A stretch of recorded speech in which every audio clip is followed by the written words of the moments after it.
চাকরি প্রত্যাশী ভাই বোনদের জন্য আজকেও আবার একটি ব্র্যাকের নতুন সার্কুলার নিয়ে চলে আসলাম। ট্রেনিং ক্রেডিট অফিসার প্রগতি পদে মূলত আপনারা আবেদন সম্পন্ন করতে পারবেন। আবেদন করতে হলে অবশ্যই আপনাদের একটা প্রোফাইল প্রথমে ক্রিয়েট করতে হবে। তো আপনারা কিভাবে আবেদন করবেন সম্পূর্ণ আমি এই ভিডিওতে তুলে ধরার চেষ্টা করব।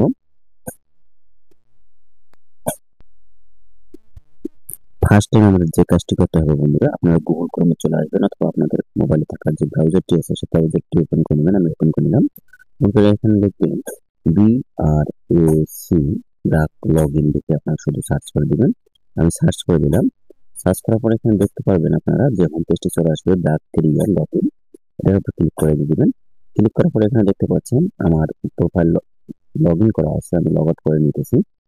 এখানে যদি আপনার কোনো অ্যাকাউন্ট না থেকে থাকে সেক্ষেত্রে আপনারা এখানে সিং অ্যাপে ক্লিক করবেন। সিং অ্যাপে ক্লিক করে আপনার যে মোবাইল নাম্বার, আপনারা যে মোবাইল নাম্বার ইউজ করেন সেই মোবাইল নাম্বারটি এখানে উপরে দিবেন এবং তারপরে আপনার পাসওয়ার্ড ব্যবহার করে এখানে verify I M A not রোবটকে ক্লিক করে বাই সিমিং আপ এখানে এগ্রি ব্র্যাকেট যে আপনি অ্যাকাউন্টটা খুলতে ইচ্ছুক সেটার উপর ক্লিক দিয়ে আপনার সিং অ্যাপে ক্লিক করবেন। আমার যেহেতু এখানে অ্যাকাউন্ট আছে আমি লগ ইন ক্লিক করে দিতেছি।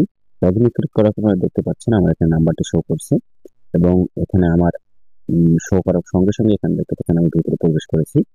ভিতরে প্রবেশ করার পর এখানে যে আপনার প্রোফাইল, এখানে প্রোফাইলটা আপনাকে ক্রিয়েট করতে হবে ধাপ বাই ধাপ।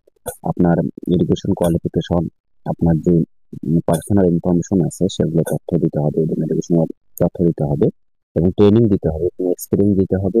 এরপরে পরিশেষে ব্র্যাকেট যে শর্তগুলো রয়েছে সেগুলো দিতে হবে এবং ছবি আপলোড করতে হবে। তারপরে আপনার অ্যাকাউন্টে প্রোফাইল ক্রিয়েট হয়ে যাবে এবং আপনার একটা সিভি আপলোড করতে হবে। এখানে সিভিটা প্রথম আপনারা তৈরি করে নেবেন। এখানে অ্যাপ্লাইড কপিতে আমি ক্লিক করলাম। অ্যাপ্লাইড কপিতে দেওয়া দেখতে পাচ্ছেন এখানে ট্রেনিং ক্রেডিট অফিসার পদে যে সার্কুলারটি প্রকাশিত হয়েছে মূলত এই সার্কুলারটা আমরা দেখেছি। এখানে নিয়োগ বিজ্ঞপ্তিটা মূলত এটা প্রকাশ করেছে ট্রেনিং ক্রেডিট অফিসার প্রগতি পদে। এই পদে যারা আবেদন করেন নাই এখানে অলরেডি আমি অ্যাপ্লাইড আবেদন করে ফেলেছি। যারা আবেদন করেন নাই সেক্ষেত্রে আপনাদের এখানে এইভাবে প্রোফাইলটা আপনাকে ক্রিয়েট করতে হবে। ক্রিয়েট করার পরে আপনি এখানে অ্যাপ্লাই জবে ক্লিক করবেন। অ্যাপ্লাই জবে ক্লিক করার পর ফার্স্ট টাইম আপনার এরকম লেখা থাকবে, এখানে নিচে দেখতে পারবেন এই অ্যাপ্লাই জব এইভাবে দেওয়া থাকবে সার্কুলার এই সাইডে। তো আপনারা যে পদে আবেদন করতে ইচ্ছুক এবং আপনারা যদি একবার ট্র্যাকের এই প্রোফাইলটা ক্রিয়েট করেন আর পরবর্তীতে কোনো প্রয়োজন পড়বে না। একবার প্রোফাইল ক্রিয়েট করলে ট্র্যাকের যত সার্কুলার হবে আপনারা আবেদন করতে পারবেন। তো আমি যে পদে মূলত আবেদন করব এখানে প্রগতি ট্রেনিং ক্রেডিট অফিসার প্রগতি মাইক্রো ফাইন্যান্স পদে। তো এটা এখানে আমার মূলত প্রোফাইল ক্রিয়েট করা হয়ে গেছে এবং আমি আবেদন করেছি। এভাবে আপনারা মূলত আবেদন করতে পারবেন বন্ধুরা। ব্র্যাকে মূলত যে নতুন সার্কুলারটি প্রকাশিত হয়েছে কিভাবে আপনারা আবেদন করবেন তার এই ছিল সংক্ষিপ্ত প্রতিবেদন বন্ধুরা। সকলে ভালো থাকবেন, সুস্থ থাকবেন এবং ব্র্যাকের আরো নতুন কোনো সার্কুলার এবং নিয়োগ সংক্রান্ত কোনো সার্কুলার আসলে অবশ্যই আপনাদের জানানোর চেষ্টা করব। ধন্যবাদ।